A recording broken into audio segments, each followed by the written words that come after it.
How do you define a trailblazer? Is it someone who breaks barriers on the global stage, or someone who builds bridges for the vulnerable? Tonight we look at a woman doing both. Born and raised in Asmara, Eritrea, Snit Tewoldemedhin's journey began with a deep love for her roots and a brilliant mind for science. In 2019, she made the life-altering move to the United States. She wasn't just chasing the American dream, she was building a platform for global change. Graduating with a degree in neuroscience from George Mason University, Snit mastered 5 languages: Tigrinya, Italian, English, Amharic, and French.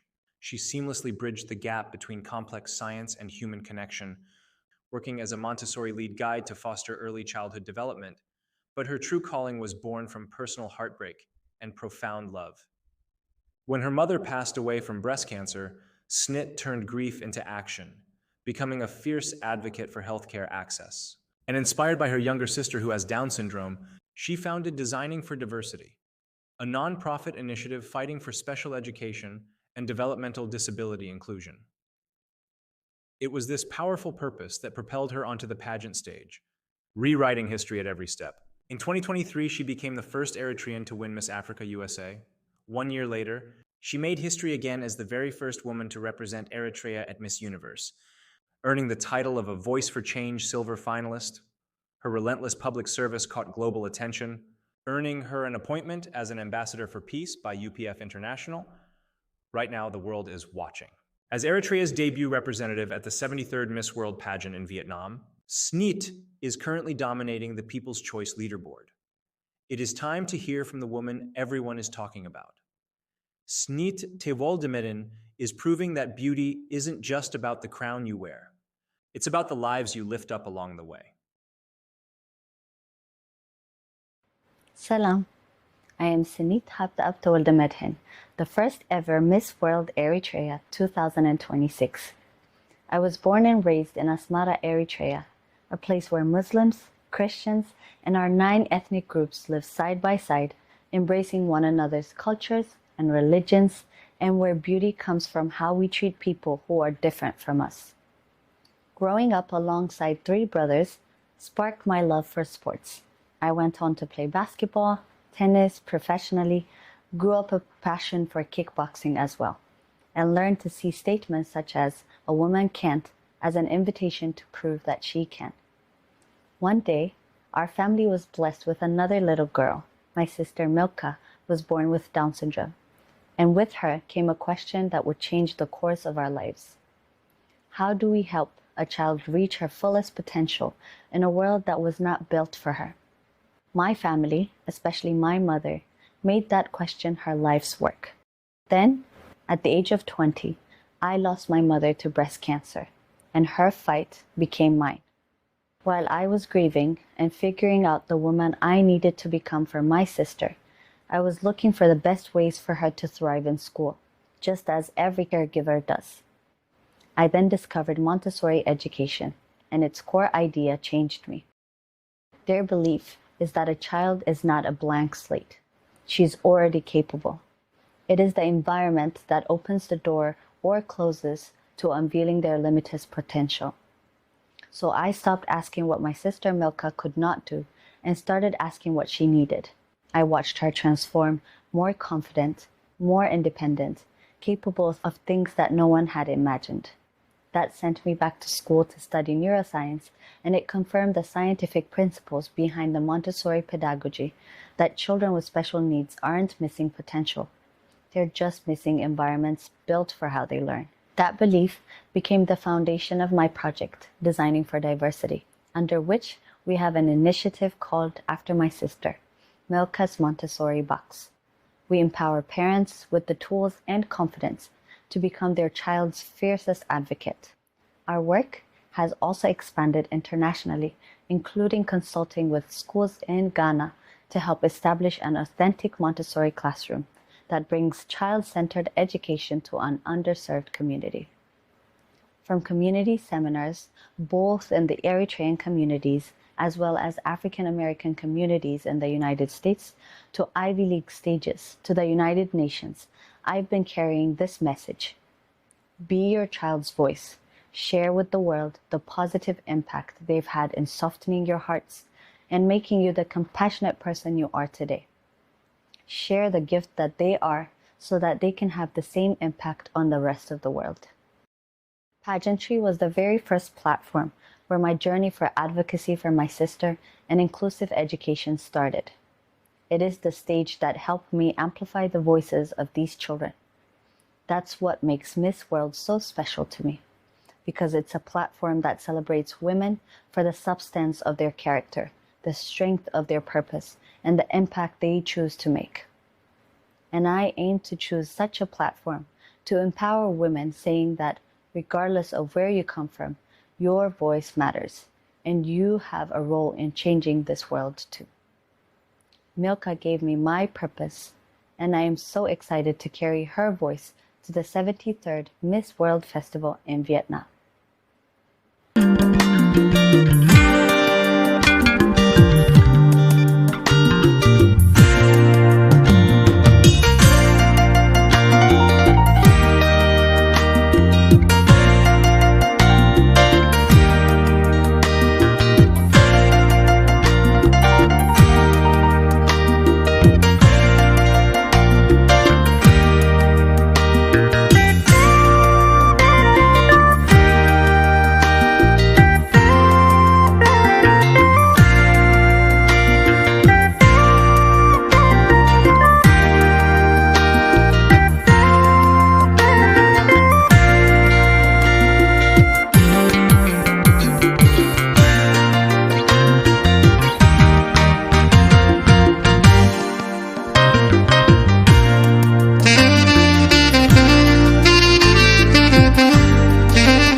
truly honored. As you can see, I am number 1 on the People's Choice, not because we're the biggest nation, not because we have a lot of people, just because my country is very passionate about where I am.